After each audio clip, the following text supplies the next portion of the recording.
Hello, this is creator of the Orphans, Zachary Fortais-Gomm, and I want to come here at the top of the show to thank some of our very dedicated patrons who help us make this show possible. Eloise Sherrod, Justin Nizrecki, and The Call of the Flame are just some of our great patrons who make it possible for us to create this show. Thank you. If you'd like to join them and get some really awesome perks, then we suggest heading over to patreon.com/orphansaudio. Now, on with the show.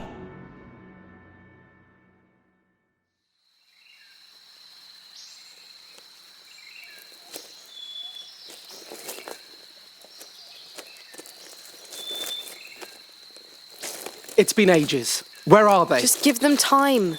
If they're not back soon, we're gonna have to spend another night in the cave. They'll be here. There! It's them! They broke out of the forest at a sprint, carrying huge bags of supplies. Is something chasing them? Should we be running? No, wait, Nora might have a plan. I don't know how much I'd be willing to risk on Nora maybe having a plan. From the forest came 4 things. They looked human, but they moved like animals.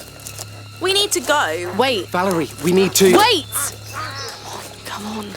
Get ready, we have weapons! Told you, we need to fight. I don't think I can. Yes, yeah, you can. Now get ready. Nora held this long blade in her hands. Something about it caught me. It filled me with power, and I knew I was ready to fight. We're gonna throw them to you! She threw the blade towards me and I grabbed it straight away. It came naturally.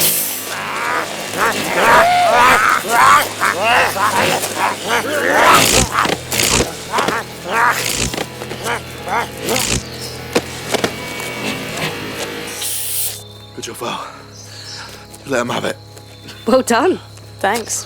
What were those things? They were on the ship. One nearly bit my face off. Judging by the nature of previous attacks, I would say that is a low possibility. It is more likely they would have ripped out your intestines or stomach. For fuck's sake, Geoffrey, leave him alone, you're gonna freak him out! Merely joking. Is that all of them? That is highly unlikely. My sensors picked up approximately 100 in direct pursuit as we exited the ship. We lost most of them, though. But they are still out there, and we should keep moving. I agree. What did you guys find? Anywhere good? It's pretty good. How far out? About 2 hours, 90 minutes if we make it quick. Right, let's move then. Keep your weapons, we might need them.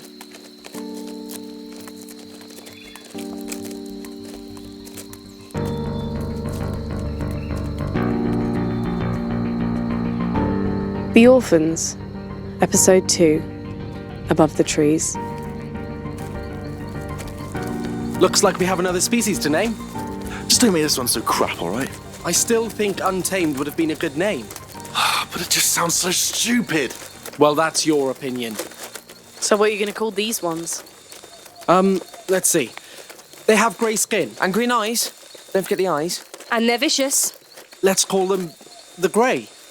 Seriously, how bad are you at naming things? It is a particularly obtuse name. Fine. What would you call it, Metal Man? Gonna use that artificial imagination? They seem keen to bite people. We could just call them biters. Goodbye me. Yeah, fine. Whatever. Right as it is. It will be dark rather soon. We're almost there. Did you consider not abandoning the only place of shelter we have confirmed? We need to put some space between us and the ship. Might as well start now. Of course, in these sullen woods where anything could spring out to get us. Give it a rest, Geoffrey. We are safe, aren't we? As safe as one can presume to be on an alien planet with no considerable insight into the surrounding animal or plant life. Yes, Olivia, we're fine. Geoffrey doesn't know what he's talking about. Yes, let's all tell the computer that he is incorrect, shall we? Shall we also put to death those among us who question the flatness of the planet? Stop it, Geoffrey. Why? Are you concerned at the validity of my argument? You are aware that the likelihood of us surviving this trek... Geoffrey, please! Very well. Guys, it's just up ahead. We ran up over the ridge and through some trees, and there it was. There was a rock face surrounding the clearing. It was easily concealed. Foliage from a large group of trees covered the entrance. It was shaded from prying eyes above by leaves that draped overhead. I had to hand it to them. It was a great find. Well done, you guys. This is fantastic. And plenty of space for tents. You found tents? And sleeping bags. Yes. Well, let's get this place set up then, before we run out of light. I'm gonna start a fire. No, But we need to cook. I don't want smoke in the air. Hey. Look. We've got a cooker. We can use that to heat the food. It'll do. Trust me. Great, you can set that up, Olivia. Get some food started. Fine. We had 3 tents between 7 people. Each of them were clearly built to house 8 or 9 people, so we had no problems for space. We all split up, but no one felt safe enough to be with Geoffrey alone, so he stayed outside. It was that afternoon that people started to really feel safe. Can I just have everyone's attention quickly, please? I picked these up. They're voice recorders. I think we should be using them to document our time here. It could shed some light on things we're still unclear about, which is pretty much everything. Geoffrey, I want you to do one too. Thank you, but I have an onboard record of all events as they have happened factually, so it is entirely unnecessary. Great. Then you can say that into a recorder. I find this very foolish. That may be, but it could help, so please. As you wish. And what exactly do you want us to say? Whatever you want. It's as much for you as it is for intelligence. This is what I've done. It was chaos when we first landed. Things came for us. We kept running until we couldn't stand anymore. There were 6 of us, 3 men, 3 women. Don't kill yourself to remember details, but whatever you have would be helpful. I'm going to collect them every couple of days and go through them. Make sure we're not missing something obvious. Good? Mm-hmm. Yeah. Great. Go back to what you were doing. You can come get one of these from me when you're ready.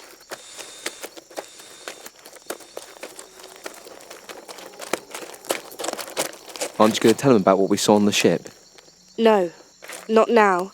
We don't want to make them any more anxious than they already are. But what if whatever's in there is intelligent? They could help us, couldn't they? Everything on this planet has been a threat to us so far. I think we really need to consider how we approach anything we find, especially if it could be intelligent. But I'm not saying that we don't investigate. I'm just saying, let's do it in our own time. Let's get ourselves set up here before we go out there. Okay? Yeah. All right. Thank you. I'd appreciate it if we kept this between us. Of course. Baz was a good kid. He just wanted to be honest with everyone, and I know that. Looking back at what I know now, I don't know if that was the right call. Maybe we could have been more prepared.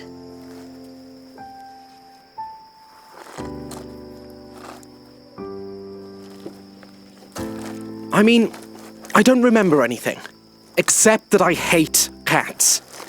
I thought I saw one earlier, and I just about kicked it clear across the forest. Aw, that's so mean. They just want love. Oh, please. They're little hairy beasts. They'll turn on you as soon as you stop feeding them. Hey, Richard, come here. Got a secret for you. If I find a cat around here, I'm going to put it in your tent. Oh, don't. I don't want to have to deal with that. I'll have you know that I would battle that cat with great courage and honour. The second you have either of those things, I'll personally crown you king. Richard, king of the forest, I shall bow down to you. I will be a just and merciless ruler. Don't you mean merciful? Absolutely not. Guys, why don't we invite Geoffrey over? He's been on his own since we finished setting up. Nah, it's just the way he likes it. He doesn't want to hang around with us meatbags. He's not that bad. Does make me uncomfortable. At the end of the day, he is rude. It's not like he doesn't have a good reason. What do you mean? He's in the same position as all of us.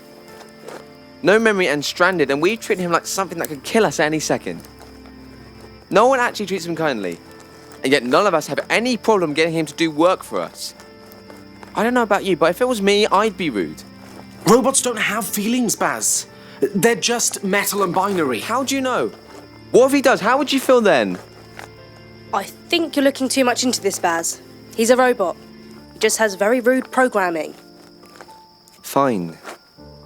Whatever. I think I'm going to go to bed. Me too. I'll take first watch. Everyone slowly went to bed. I was left on my own. I didn't believe a word they said about Geoffrey. They have no idea about the scope of his processing power. For all any of us know, he could be capable of emotions far more complex than any of our own. They don't listen. Ever. It's infuriating.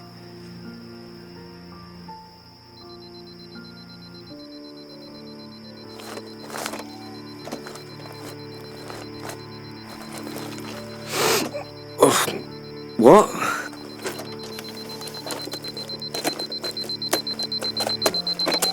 Geoffrey, what are you doing? Nothing.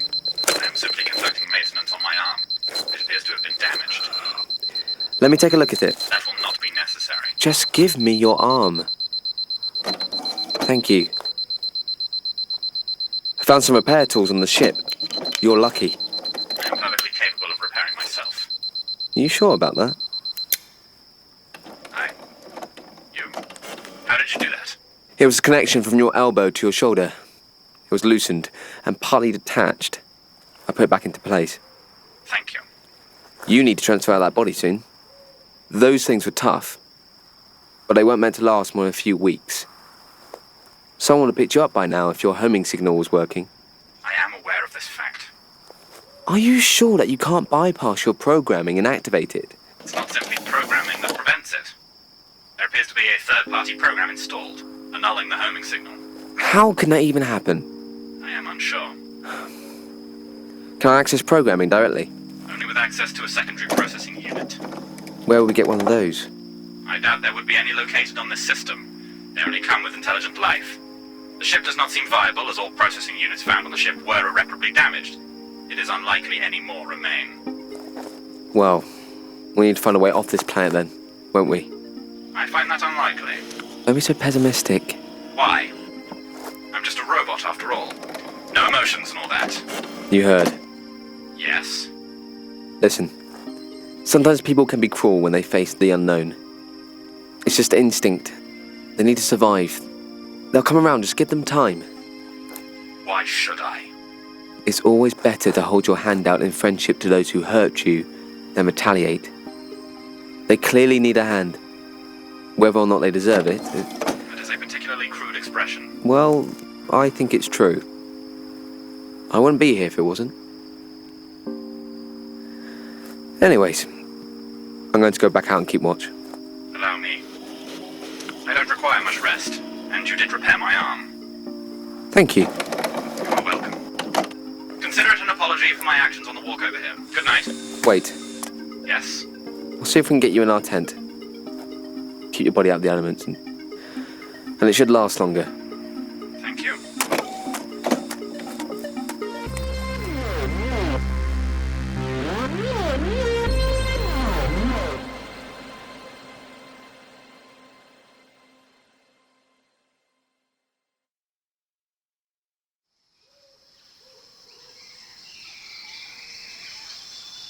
We started that first day on a high. People were still feeling the buzz from setting up camp. No one had started to ask the long-term questions yet. I was hoping to keep it that way. Hey, Will, can I talk to you? Yeah, what's up? How does everyone seem today? What do you mean? Are they calm? Is anyone being irritable? No, everyone's doing all right, actually. Okay, good. Why? I'm just checking. I want to keep everyone calm. Look, I need to leave camp with Baz to look for water. Can you hold this place down? Yeah, sure, no problem. Also, they need to know how to defend themselves. You, Val, and I are fine. We can take care of ourselves. I don't think any of the others know how to fire a weapon, though. You're right. We'll start training them up. Can you get a start to that? I think so. Perfect. I'll see you when I get back. Baz, can I grab you? Yep. You feeling all right after guard duty? Yeah, I'm good. Not too tired? No, Good. Got something for us. what have you got? We're going to do a little recon.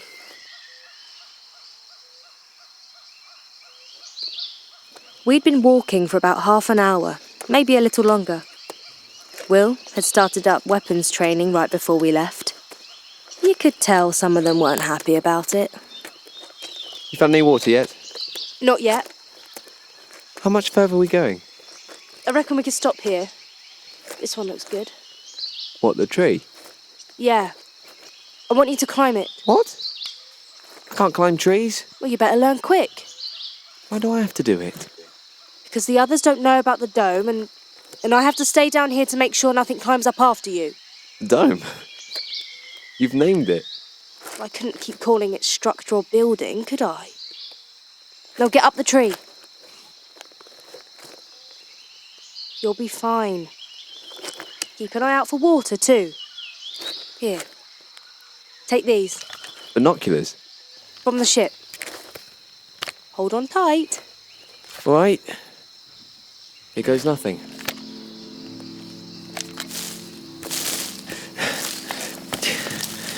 You're doing well. Keep going.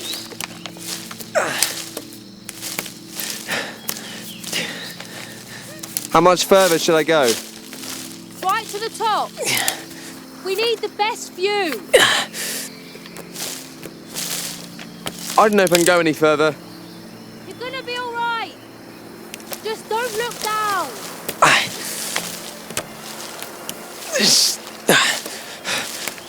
Okay. I'm here. See anything? I looked into the binoculars and did a sweep of my surroundings. I turned my head to see what was around me. The majesty of the land stretched out in front of me. The forest carried on for what looked like miles to the north. The trees were thick, and you couldn't see much past the tops. To the east was wide open plains. A few odd-looking animals seemed to be grazing on the land. To the west was the source of our troubles. Cloaked in a thick layer of fog was the dome. Any sign of activity at the dome? Nothing! What about the wreck? I shifted my gaze to the wreck, and it was gone. It's gone. The ship's gone. What? Oh no, it's just gone.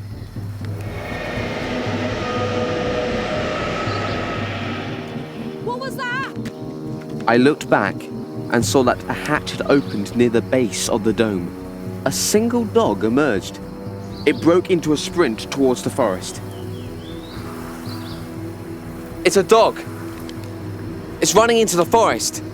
Where in the forest? It's coming in where we did. It looks like it's heading for... I turned around to look back at roughly where the camp was. A tall stack of dark smoke was climbing into the air, leading them straight to us. Where is it going? Camp! It's running to the camp.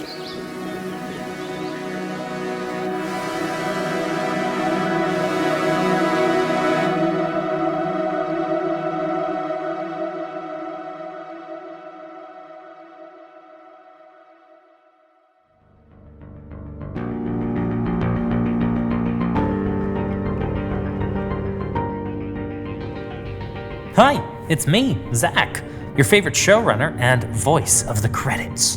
If you'd like to support the Orphans, you can do so by joining our Patreon at patreon.com/orphansaudio. We also have a Ko-fi and a merch store on TeePublic. You can find links to those in our show notes. Don't forget that you can follow us on Twitter, Tumblr, Facebook, and Instagram at Orphans Audio. Or join our Discord server where Well, this script tells me that I never share spoilers because Ella Watts will yell at me, but the fact of the matter is I know that to be false, so take that as you will. This week, I want to recommend you to listen to Marsfall. Marsfall is like our show because it features robots and space. But seriously, if you like great soundtracks, amazing characters, and cinematic storytelling, then you're going to love this podcast. Check them out. This episode starred Aimee Kember, Alex Bird, Declan Galpin, Gavin Richards, James Barbarossa, Elsie Gerling, and Ruby Parker Harbord. Our sound assistant was Jody Stegman. Our assistant producer is Ella Watts. The art is by Laura Gerling. The music is by James Barbarossa. Please don't forget to rate and review on Apple Podcasts and Podchaser. It's really important. Thank you so much for listening. Take care.